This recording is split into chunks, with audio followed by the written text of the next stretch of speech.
Hmm. All right then. What are we talking about today? Today, I want to talk about the power of visualization and the power of imagination.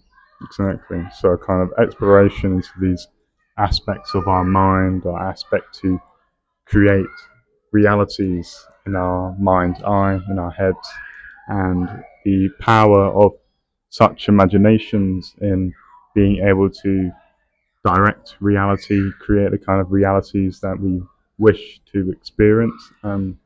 Often we are not fully conscious of the power of our imagination. We just accept it as just this fact, this thing that happens to us. Sometimes we will randomly daydream, for example, and have our minds filled with such elaborate ideas, but often we don't consider how, if we daydream or imagine consciously, we can almost unveil many different and very powerful aspects of our mind, I feel.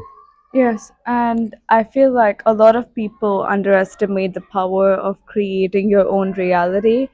But imagination is a beautiful tool to envision what you want and allow those feelings of bliss to enter your body. And manifestation ties very deeply into what you can visualize because your visualization is you creating a reality of what you truly want to live in. So we can switch. A lot of people don't know that realities can be switched. You are not compelled to be in one state of reality. Like, let's say you are in a timeline of being financially very, very weak or not financially secure, but that is one reality. There are multiple realities, and you can kind of tune in like a radio, like, okay, I want to tune into a reality where I am very, very abundant and I am more prosperous. How do you do that? Visualization. You imagine that version of you and what that feels like, what that version of you is doing, the habits they are keeping. And with that guidance, you can hop on to that reality. Some people also call it quantum leaping when you do such energetical practices. And I think that is so important because it's Mm. not been popularized just yet. Yeah. Mm. I think for the listener, we should perhaps discuss a bit about um, common blockages which prevent people from being able to Do that. visualize Yeah. correctly, to shift their realities in this kind of way. Because I guess many people will they will speak this about this aspiration to shift their reality to manifest better, but often there are many unconscious blockages which are preventing them from imagining themselves into a more harmonious and aligned reality. So, Right. I feel like the most obvious block would be your own mental limitations and self worth. Some people get really afraid of something that's too good. You know, this phrase goes, it's too good to be true. yeah. It's not. You deserve that, and you deserve all the good things. So it's about acceptance. So at first, it involves a lot of inner work where you have to be okay with you having a lot of abundance. You have to be okay with all your wishes coming true because the universe is very abundant in nature. And if you cannot accept that, that is something that you need to start working on so you can tolerate that kind of happiness. You know, there's a thing where in that reality where you have everything that you desire exactly the way you want, it involves bliss. A lot of people, because of trauma, are intolerant to bliss. They do not know what bliss feels like. They can misunderstand bliss. They can reject bliss, even unconsciously, of course.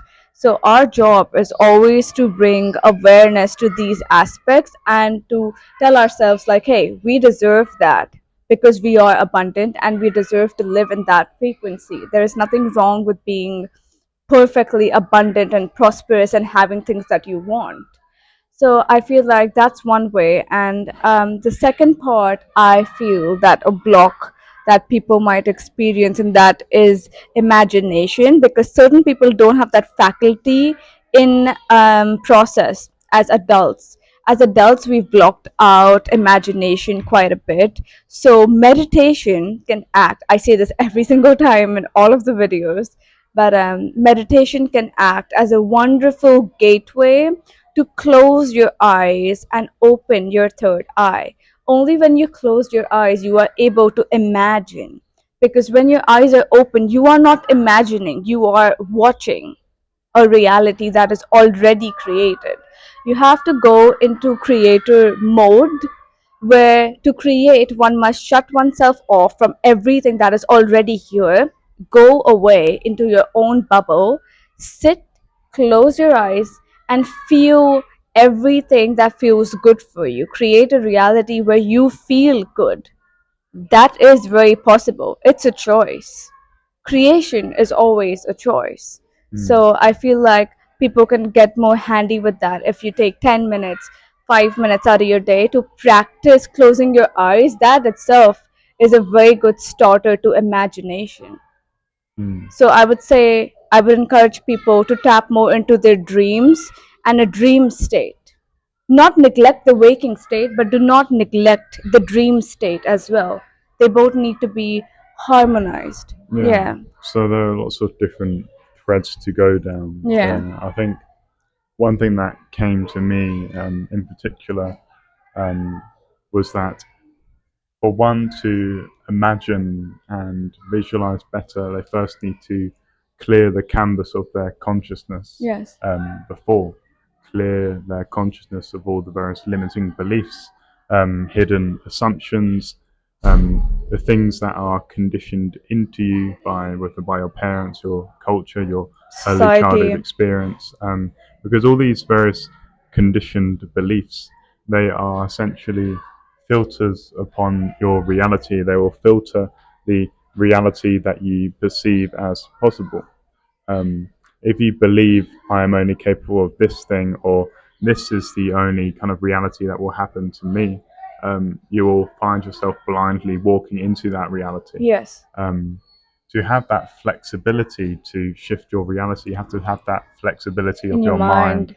to Yeah. let go of things that are holding you down, pretty Yeah. much. So it requires a process of purifying your mind, identifying such things, and working on releasing, challenging them, realizing that you are not your thoughts, you are the silent witness that lies prior to thoughts. And when you rest in that silent witness, you are by that very activity stepping into your expanded awareness that has this openness to experience, this openness of many different possibilities. A lot of people unconsciously contract themselves into one reality, one Yes. loop, and they repeat, and they do not experience any Changes. changes No. because they have No. not prepared their consciousness in such a way to be receptive to such changes. Yes. So that's a very important aspect to highlight,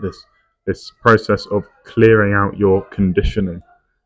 The second point you talked about was about dream work, Yes. Dream um, states. Yes. exploring your dreams, and this is a you know very potent way of exploring your subconscious, the various repressed materials that are percolating in your mind. Mind. Um, the unconscious, as it manifests in your dreams, is a very rich reservoir of information, interactions, energetical experiences. Many people can report having premonitive dreams. Experiences. Yes. Um, Premonitive, if I pronounce it correctly, is Yes. dreams which foreshadow future events. Yes. Sometimes people have dreams which refer to past events. Sometimes people will have dreams like I've had recently of people who are about to enter into your reality. They would Yeah. appear in a dream, and then the next day after, Yeah. oh,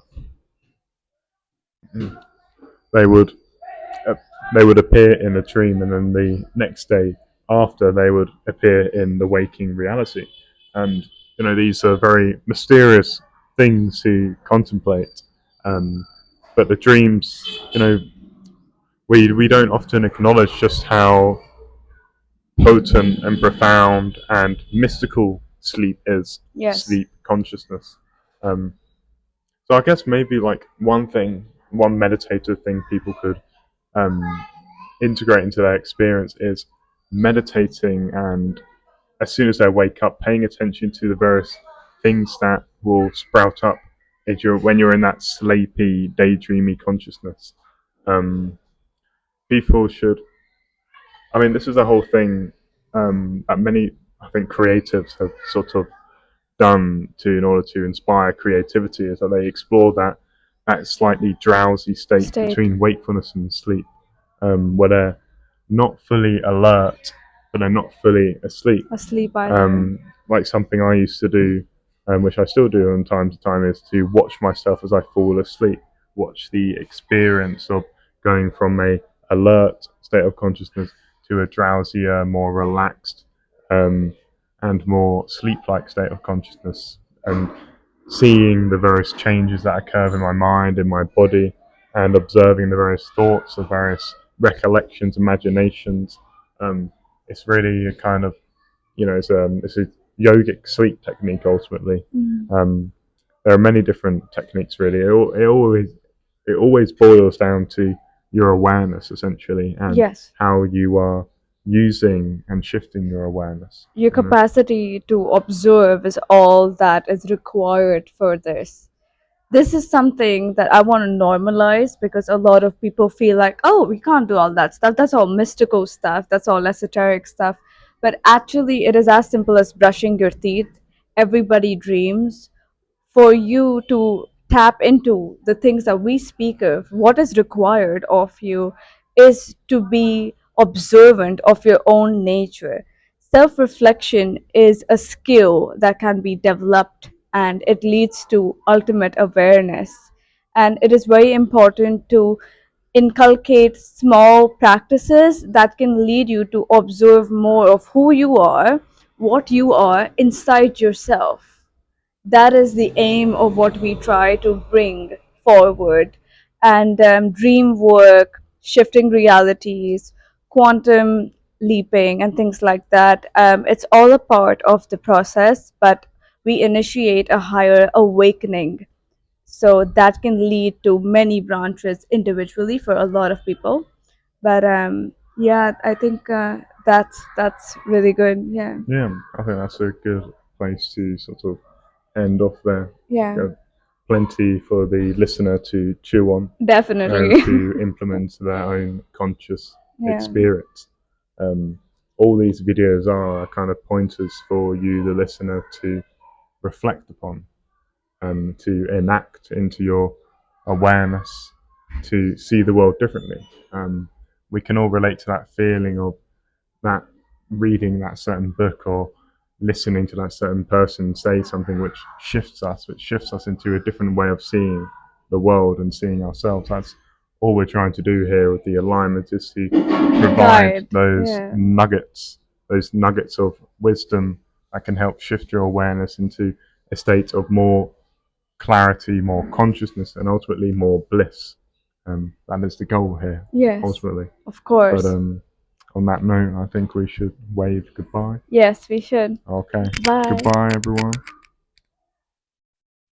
Fabulous. That was really good. Yeah. Yeah, I felt it. Good. Ooh.